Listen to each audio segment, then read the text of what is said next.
Asif Ali Zardari Sahab, president Pakistan peoples party parliamentarian, Nawab Sanaullah Zehri Sahab, Sarfaraz बुट्टी साहब और जितने भी हमारे स्टेज पे अकाबरीन बैठे हुए हैं, तुर्बत के मुअज़्ज़िज़ीन, बल्कि मकराम के जितने भी पाकिस्तान पीपल्स पार्टी के जियाले जो तशरीफ़ लाए हैं और बलूचिस्तान भर के जियालों को, ख़वातीन व हज़रात, मेरी तरफ से आपको सलाम।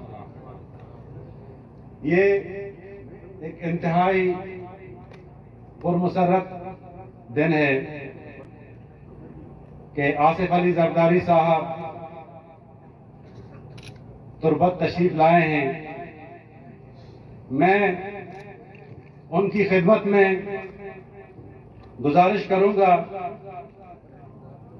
कि बलूचिस्तान और पाकिस्तान पीपल्स पार्टी का एक बहुत पुराना रिश्ता है और ये रिश्ता जनाब जुल्फ़िकार अली भुट्टो शहीद के दौर से हुआ था, जब यहाँ पर हर तरफ पीपल्स पार्टी के ही गुण गाए जाते थे। यहाँ पर MNA अमानुल्लाह गिचकी साहब, साबिर बलोच साहब जो यहाँ पर अजमान हैं, इमदाद दश्ती साहब, कादिर बख्श बलोच साहब, मीर अब्दुल करीम बीजंजो साहब, जिनमें से तकरीबन सारे वफात हुए हैं और सिवाय साबिर बलोच साहब के अल्लाह ताला उनको जिंदगी दे। आमीन। पीपल्स पार्टी का रिश्ता इस सूबे के साथ बहुत गहरा रिश्ता है। यहाँ पर बलूचिस्तान में लोगों ने बड़े नारेबाजी की, लेकिन तारीख गवाह है कि बलूचिस्तान को सूबे के दर्जे देने के साथ बलूचिस्तान के आईनी और बलूचिस्तान के माली वसाइल के हुकूक का ज़ामिन सिर्फ पीपल्स पार्टी ही रही है। 1970 में पीपल्स पार्टी ही की जद्दोजहद थी जब बलूचिस्तान को सूबे का दर्जा दिया गया और 1 यूनिट तोड़ा गया। इसके बाद आसिफ अली जरदारी साहब की जब हुकूमत बनी 2008 को, हालांकि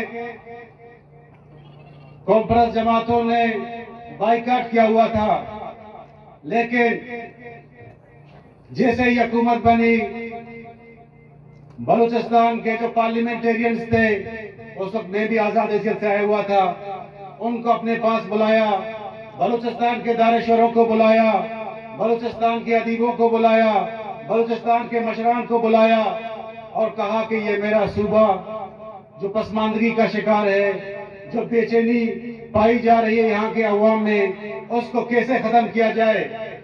और आगाज हुकूक बलूचिस्तान का आगाज हुआ।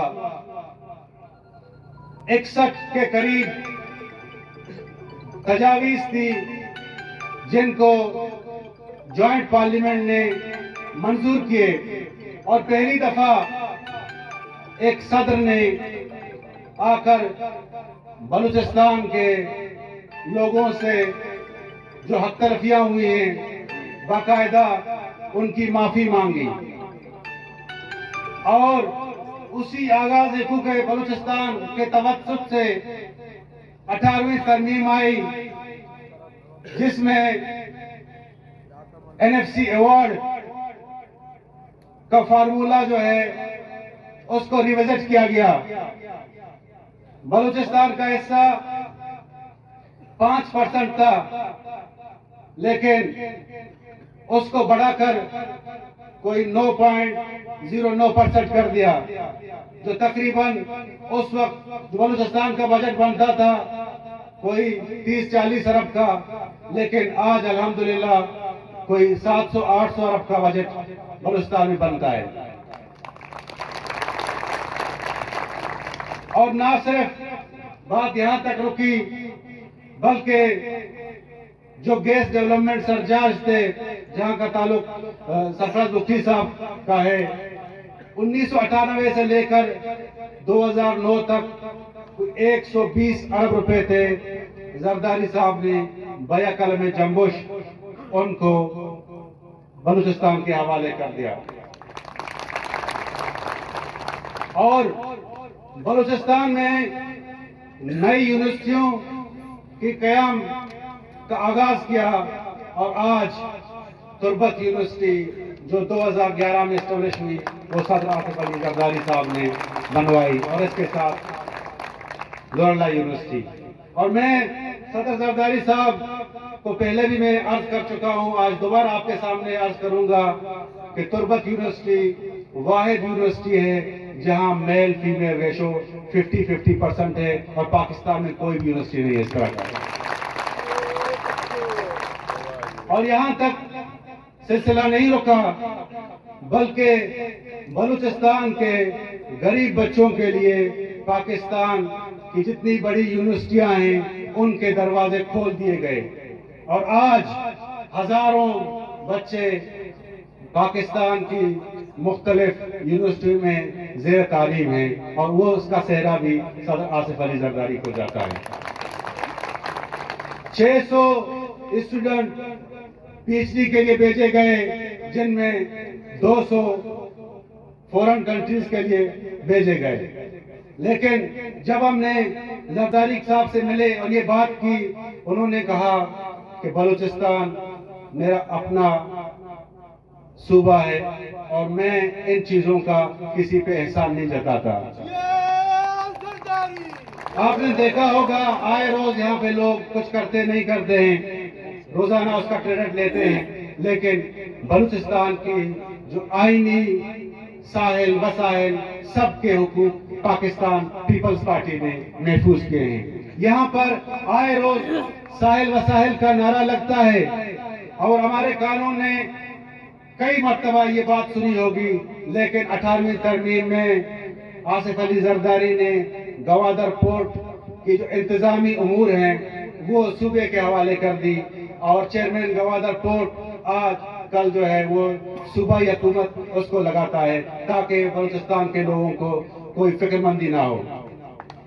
जहां तक वसाइल की बात है, कॉन्स्टिट्यूशन के आर्टिकल 1972 में अमेंडमेंट की गई और जितने भी जेर जमीन वसाइल हैं उनका हुकूक जो है सूबे को ट्रांसफर किए गए और ये एक माइलस्टोन और एक सगमील जो है एक काम हुआ कि पहली दफा एक सदर ने ऐवान सदर में बैठकर ये कहा कि मेरे इख्तियारात पार्लियामेंट को दें और पार्लियामेंट से कहा कि वफाक के इख्तियारात सूबों को मुंतकिल करें। इससे पहले पाकिस्तान में कभी नहीं हुआ।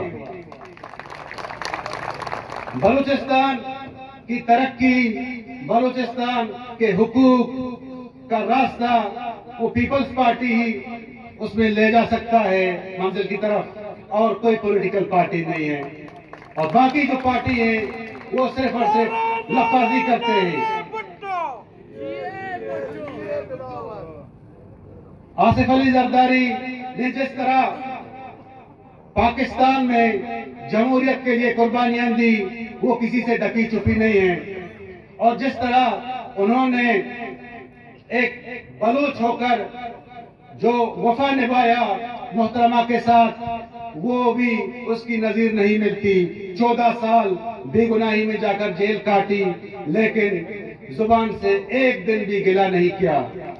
और जब इक़्तिदार मिला तो उस इक़्तिदार को जो है अवाम की खिदमत में गुजारा। और अभी भी बलूचिस्तान में जब क्वेटा तशरीफ लाए थे तो 3 दिन मुसलसल वहां पर रहे, जियालों के घर गए, उनकी हौसला अफजाई की, उनके यहाँ जाके फातिहा खानी की, तुरबत आए। इसकी मिसाल आप मुस्लिम लीग नून की लीडरशिप से बिल्कुल नहीं लगा सकते, ना ही इस तरह की जो है क़यादत कौम परस्तों के पास है। ना किसी और जमात के पास है जो पाकिस्तान पीपल्स पार्टी के पास है। जरदारी साहब, तुर्बत के कबीर अवाम आपकी जो है इस्तकबाल के लिए तशरीफ लाए हैं और बड़े दूर दराज से आए हैं और इंशाअल्लाह ताला आपकी क़यादत में वही पुराना 1970s वाला जो है पीपल्स पार्टी यहाँ मकरान और पूरे बलूचिस्तान में दोबारा जो है बहाल होगी। और मैं ज्यादा वक्त नहीं लूंगा, जरदारी साहब आपसे खुद मजीद बात करेंगे।